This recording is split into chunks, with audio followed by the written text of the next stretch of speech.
What's going on, everybody? Welcome back to the JUICEreacts video. In today's video, we are in part 2 of our 3-part series on Bricky's part 2 of every single Warhammer 40k faction explained.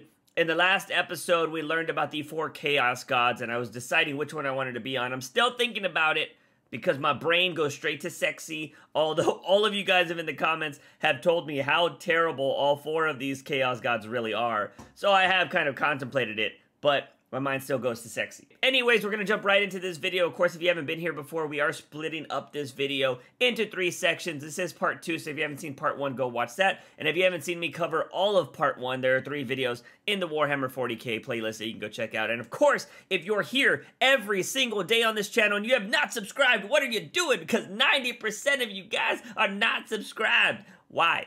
Why do you do this to me? But anyways, guys, we're gonna jump into it right now. The Eldar.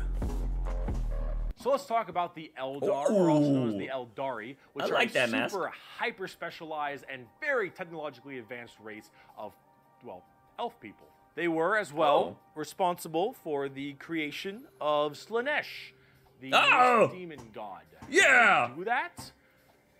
Debauchery on a world-ending scale. Back in the day, it was just Khorne, Tzeentch, and Nurgle. And the Eldar are very, very ancient. Millions of years.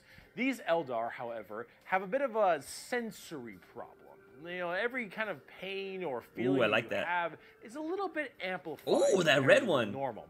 However, with Eldar, as their race advanced so excessively, and they became so self-reliant, and everything became so easy, there was no requirement for food production anymore. There was no shortages. Everything was basically done. Everyone was so comfortable, and that comfort breeded this weird sedation, and that sedation breeded the requirement for more and more debauchery. Debauchery! When everything you have can be so easily acquired, you will end up down this road of pure debauchery. All of the senses the Eldar had that were so powerful, things like feeling, happiness, sadness, and just evil and good, all needed to be satisfied and satiated. And the desire to satiate these senses grew more and more with worse and worse debauchery. It started off with things like sex and drugs. Princess Leia? Becoming so much more rampant because these are the first things you generally turn to when requirements for living are so easily accessible. It would get to the point that made Sander Cohen in BioShock look sane. I loved him. He was dope. This is the kind of debauchery it led to. It was constantly satisfying and satiating these sexual and sadistic or masochistic fantasies that only elevated and elevated. And this was species-wide. People started going down darker, more depraved, and more violent. Okay, I'm just gonna say right now, that's giving me some hardcore Joker vibes. Everybody knows I'm a DC fanboy. That looks really cool. Just throwing it out there. Paths as time went on. However, some people didn't entirely take to that. Some of the Eldar were looking at this depraved species that they had become and said, no thanks for me, dog, I'm good. And they bailed. I like these designs. World Eldar. They left on these giant continent-sized starships called craft worlds. They believed in learning the old ways of the Eldar and pushing away from this depravity and debauchery and going back to their main roots. And so they would segment themselves on these giant craft worlds far in the outer reaches of space. They even had this thing called the Webway. Remember what we mentioned about warp travel with the Imperium? Well, the Eldar had something way safer called a Webway. And the Eldar Webway is actually like a pocket dimension kind of thing. And in that pocket dimension, there were also more horrible, depraved groups and clans that would spend their time in there. And if you imagine the debauchery was bad already, these were debauchery X10. So all of this continued, and it continued, and it bloated until Slaanesh just burst. Why did they cover the belly all that button? Emotion, all that mental, well, thought processes, I suppose. All of this in such a condensed space. Don't forget, this is all being shot, all their souls as well, into the warp.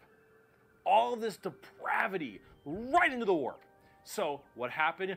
Boom. Slaanesh was birthed and killed off 90% of the entire Eldar population. Damn. Untold trillions had their souls ripped from their bodies and their actual fleshy bodies devoured by Slaanesh demons. The entirety of the Eldar race was eaten alive and their souls consumed to the Prince of Pleasure. All of them got fucked up. It was so bad that it literally ripped a warp hole into the fabric of the materium called the Eye of Terror. That's literally this like quasi horrifying gateway portal from the materium and the immaterium right next to Cadia.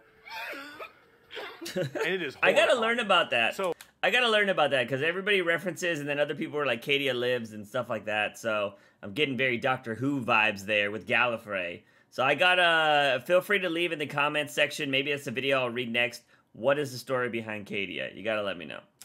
So this Slaanesh, Joker vibes, I'm telling you. She who thirsts by the Horny on Eldar men. slaughtered the entire population except for a couple. Those in the craft worlds were actually not affected by this as they were so far in the reaches of the galaxy. That crazy crack, that birth of Slaanesh only affected the ones in the center. So these craft world Eldar were able to escape, but Slaanesh got their sights on them. Every time an Eldar will die, their soul doesn't just pass into the warp naturally. It goes straight to Slaanesh. Craft world or not. What about those people in the web? Oh, is her? Well, imagine that giant birth happening. Belly button and eye? They were only able to just barely get a grasp onto you. Slaanesh was just barely able to hold on. These people are the Dark Eldar, or also known as the Drukhari. The Eldar population right now is so massively small. It is minuscule compared to any of the other most of the other populations in the universe. The Eldar are consistently having issues trying to get their population up because as their souls are constantly being hungered by from Slaanesh, they realize their entire species is doomed. And they understand it very well. Since the time of the fall, our race has been haunted by what we, in our reckless pursuit of hedonistic indulgence, gave birth to. Though our dreams once overturned worlds and quenched suns, we are now but fitful shadows clinging to the edge of existence. All the stars in the sky cannot blot out the hateful glare of the red moon's eye. The birthing place of the great enemy pulses with all the malice of a demon that is dreaming, casting its shadow over all we have ever done and all we ever shall. Every twisted strand of fate and casting of the runes leads me to this time, to this place, and it is clear that the final battle awaits me at the ancient Crone worlds, a conflict the likes of which has not been seen since the Mon-Kai warred amongst themselves and their corpse of a seer fell to his traitorous son.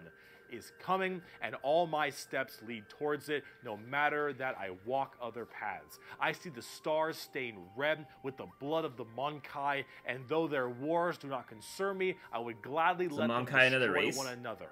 I know that to avoid this fight is to condemn my race to inevitable doom, and though all I see is darkness, I know that I will not flinch from my destiny. And now let's talk about cute plastic models. Bro, I'm straight up not having a good time. The first playable race we have for the Eldar are the Craft World Eldar and living in those Craft World starships I mentioned earlier. And each of them have their own kind of craft world, almost like a Space Marine Legion. Each craft world is in itself its own special kind of group. And the Eldar themselves are very fast and rely a lot on trickery. They are squishy, a bit weak, but they're very in tune as psychers. Tons of psychers across the entire Eldar population, and their weaponry and abilities are fast and extremely hard-hitting, but of course rather fragile. Understanding an Eldar's brain is an exercise in futility. They are all over the place in confusion and trickery on a whole galactic scale. They fight weird, they think weirder, and Eldar in their own right really rely on this to keep their species alive. They need to think about deception and the strangeness of what they do if they truly want to not be immediately murdered and slaughtered wholesale thanks to their entirely small population. However, I must say like that that. it seems like their population is getting slightly better. These craft worlds hold millions upon millions of people. And as they continually, you know, reproduce and have their craft worlds expand, losing a few people in battle, while hurts a lot, they aren't really losing what's extremely precious to them. It's not like every single death means the death of their species. It seems like they're kind of on the upturn a little bit. They're still a doomed race being sucked into Slaanesh every time someone dies, but they are definitely doing a little bit better than they were before. Eldar are fast, cunning, and what they don't make up for in tankiness, they make up for in extremely advanced weaponry. They also call humans Monkai, which is something I mentioned earlier. Nice. That is a derogatory slur for humans in the Warhammer world. Why is it called Monkai?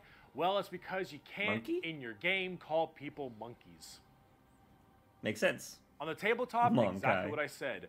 Not very tanky, generally pretty I love that squishy, color scheme. hit like trucks and move at Mach 5. Fast, hit hard, die fast. Exactly how it sounds. They've been good for a very long time, too. We bring only death and leave only carry I like the on. Eldar. It is a message even a human can understand. Eldar. Pretty cool. So, Drukhari. Let's talk about the Dark Eldar. Okay, nice. I like this. Of how fucked up is fucked up. That's fucked up. So those people I mentioned in the webway, in the super deranged cults and the depraved people of the Eldar, in the webway, they didn't quite get a hold onto them. Slaanesh like has them, but it has them on like by the pinky finger. And they're slowly being consumed by Slaanesh. But they found out they can stave her off by doing Slaanesh things. The Dark Eldar It is an eye on the belly button, right? The worst, most horrifying, disgusting, depraved, and brutal race in all of Warhammer 40k.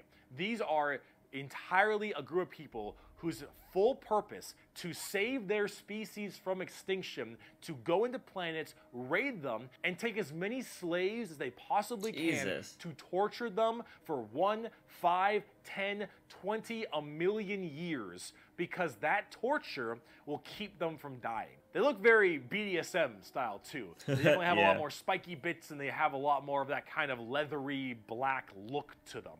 But let's say you are an upstanding Imperial citizen, living life on a regular planet. You get invaded by the Necrons. The Necrons will shoot you with a deatomizer, and you will be destroyed in a millisecond, and that's it.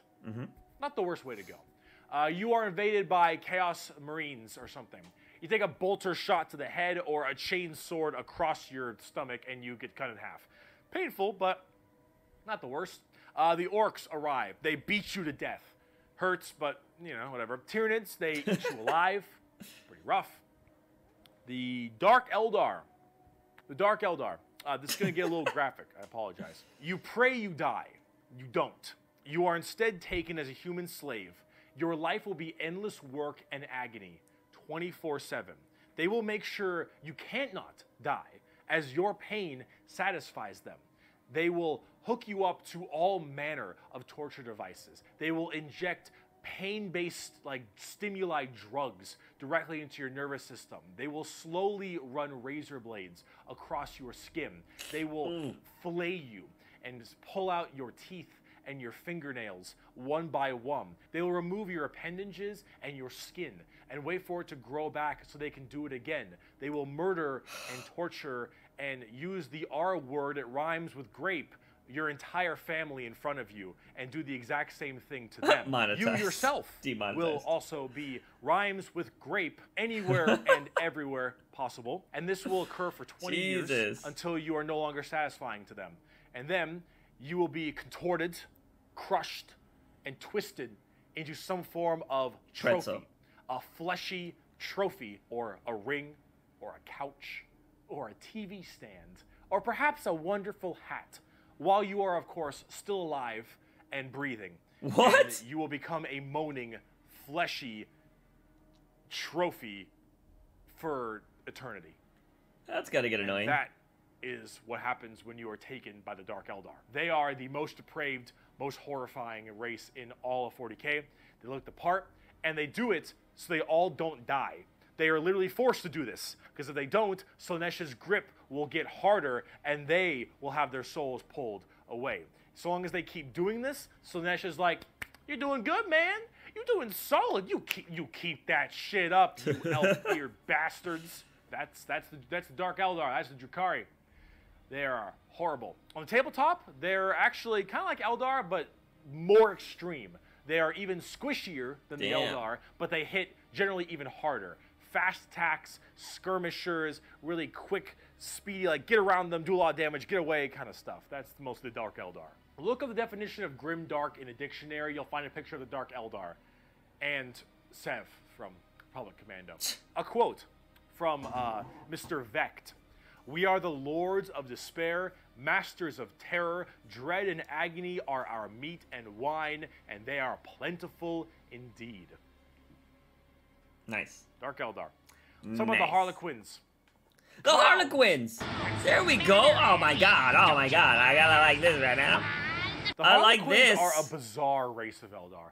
They're demonic clown performers. Hell yeah. They're like a weird mix of Sander Cohen from BioShock and Jin from League of Legends, but in a more clown theme. They're artists of death and perfecters of their craft. They do not belong to Craft Worlds or any of the weird Drukhari people. They guard something called the Black Library, which is this giant tome of never-ending knowledge deep in the heart of the Eldar webway, and also guarded by their god named Kegorok, I believe is how you pronounce it. Kegorok? He is the laughing god, but it's the Eldar's laughing god, and these are the Harlequins, the Harlequin clowns. These are Eldar clowns, okay?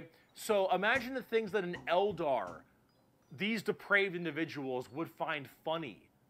And this is the god of that. Oh. It's a horror clown. These are gods of horror for us normal people. For them, they're like, oh, it's so funny. They're all dying horribly. Honk, honk. They're very bizarre. I like these designs. To describe. They've escaped the ruinous powers of Slaanesh somehow, but their main thing is guarding that Black Library. And the Harlequins just... They're demon clown performers. They're barely any models on the tabletop. They're good in melee. They're demon clowns. I'm not sure. I got a quote. It is too easy for an Eldar to embrace the obscene virtues of chaos, for Slaanesh is nothing more than a manifestation of the Eldar mind in its most wild and unconstrained form. Human morality is meaningless to the Eldar, and to the dark side of the Eldar mind, all life is to be expended at a whim. Cruelty and generosity are but the impulse of a moment. Beauty and sensuality are virtues that can be expressed in bloodshed just as easily as in song. To an unfettered Eldar mind, there is neither sanity nor madness, but merely a wave of perfect existence fulfilled by its own savage momentum. They're very strange. Harlequins, Drukhari, Eldar, they are an anomaly that make humans seem completely easy to understand in comparison. They range from rekindling their civilization I really like that design. to horrifying murder and also clowns. They're all over the place, but honestly, they represent quite well and are rather interesting, especially with the whole Slaanesh murdering everyone bit. So, yeah, Eldar. I like the Eldar. Now, they seem cool. bugs. Mom, they following me, Mom. They following me. Bugs. The bugs. The bugs. The Tyranids. Now, you want to talk something a lot more fun, a little more simple than all this crazy Eldar shenanigans? Let's talk the Tyranids. They're bugs. Do they look like Zerg? Hell yeah, they look like Zerg. You want to know why they look like Zerg? Because they were actually supposed to be what Zerg were. Apparently StarCraft was supposed to be a 40k game in the beginning, hence why they look so much like Eldar, Zerg, and the Imperium of Man. Like, kind of Space Marine-y. Those Marines, huh? They look a little bit Space Marine-y to me. Maybe. I don't know.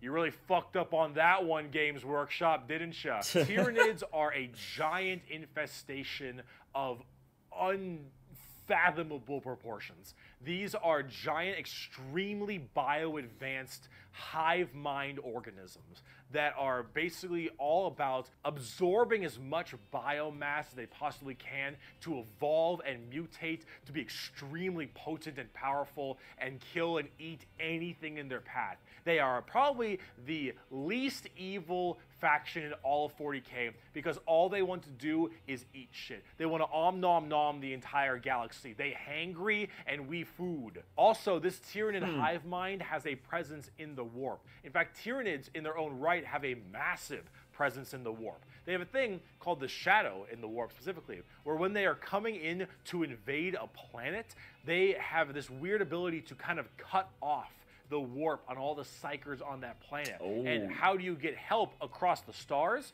Well, you need the warp, because you need that for interstellar travel. So with people unable to call for help from the Tyranids, these are just easy pickings. And an entire giant Tyranid hive fleet that comes looks terrifying. out of orbit and just will massacre, absorbing all that biomass and turning them and all of their other Tyranids into even more advanced monsters. They come in so many varieties too, all based on what is important. Tiny little ripper swarms for scouting and having little dudes eat people up, to the Hormigons, Termagants, and Gene Stealers, all the way to the Hive Guard and the Exocrines and the Swarm Lord, to Hive Tyrants and their giant so many battle names fleet, just got and launched even there. something as crazy as the Hierophant Biotitan. Oh, the Tyranids come in all that's like a forms Kraken. and sizes depending on what they require. They are extremely good at anti-biological weaponry. There is no way you can plague them or blight them. They have extremely strong armor, carapaces and such. Tyranids are nigh perfect organisms and are pretty spooky when it comes down to how they handle all of their genetic material. Keep feeding them, they'll keep evolving. They keep on creating new horrifying organisms to spread across the galaxy. And you want to know what the most terrifying part of the Tyranids is? We might be surrounded. There have been like around 6 or 7 Tyranid hive fleets. Behemoth, Kronos, all these different kinds of hive fleets. And they've all arrived in the galaxy from different points. Different sections of the Milky Way galaxy have had different Tyranids come through. And that is horrifying. Because as far as we know, we could just be surrounded on all sides by Tyranids. The only reason you may not hear a whole lot about Tyranids is because it's a little bit hard to have a bunch of story off of one hive mind genocidal monsters. All these giant bugs swarming in, killing and eating everybody and evolving. Oh, I mean, as cool as there are some cool characters, the Swarm Lord, Old One-Eye, you can't really have a whole bunch of major character-based stories around them.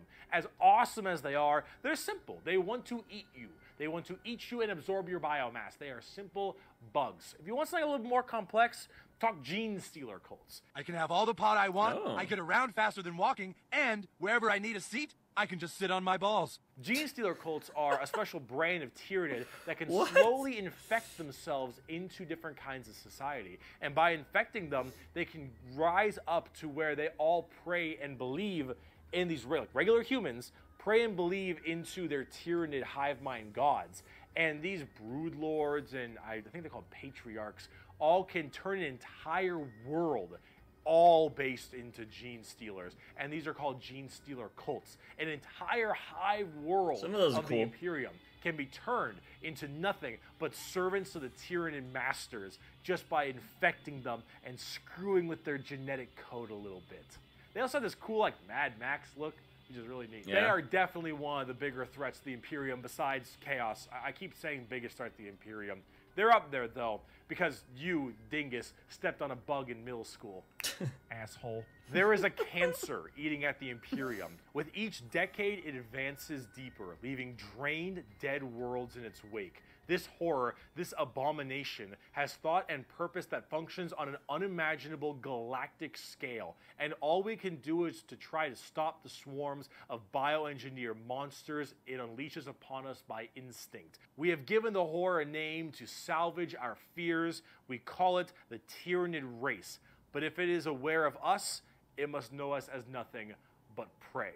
Damn. Tyrannids. They're cool. But are they as cool as the orcs? Okay, we're gonna stop right there. We're gonna stop right there because I know the orcs are. I feel like they've been in a majority of the stuff I've seen, and also we only have about less than 20 minutes left. About 20 minutes left. So yeah, that's okay. I gotta say, loving me some Eldar. Although we already know I sway to the, Slanesh. So yeah, I thought that was pretty cool to see the Eldar. I love. I don't know, there's this thing about me, it doesn't matter what genre it is, whether it's 40k, DC Comics, I am barely diving into SCP, but maybe there's something in there as well. But I always love this idea of good and evil, bad and good, you know, stuff like that. Light and darkness. And I like that the Eldar have, like, you know, a portion of their race that wants to go back to the old ways, but then you have this crazy sadistic part of it as well. They're like, nah, we're gonna do what we want to do, y'all. So yeah, I don't know. The Eldar seem very intriguing to me, and I love that. I love that they were so advanced, and then they got so crazy that they created a Chaos God. Seems pretty intriguing and interesting in my opinion. So yeah, out of this portion of the video, I have to say I really enjoy the Eldars. And then the bugs, ugh, you know, no thank you. So that's pretty cool. But yeah, I'm really enjoying. I don't know. I always like to see the villains that are created to go up against the heroes. You know what I mean? Although, from a different perspective, whatever perspective you want to see in 40k, it seems like you can see like everybody's kind of bad. We're all just killing each other. You know what I mean? But some of you guys have told me that anyways. But yeah, that's today's video, guys. Again, if you haven't come over and hung out on the Twitch channel, you should go hit that follow button, turn on notifications so you don't miss any of the times we go live. And if you want to see extra content, of course, I have my TikTok. Go check it out. I've been posting random shit over there. But yeah, again, before I get out of here, if you've liked these videos, please give them thumbs up. Hit that subscribe button. It helps out the channel. But as always, ladies and gentlemen, I am your host, JUICEbox. Remember to wake up in the morning, ask yourself something about my daily dose of juice. See you guys next time.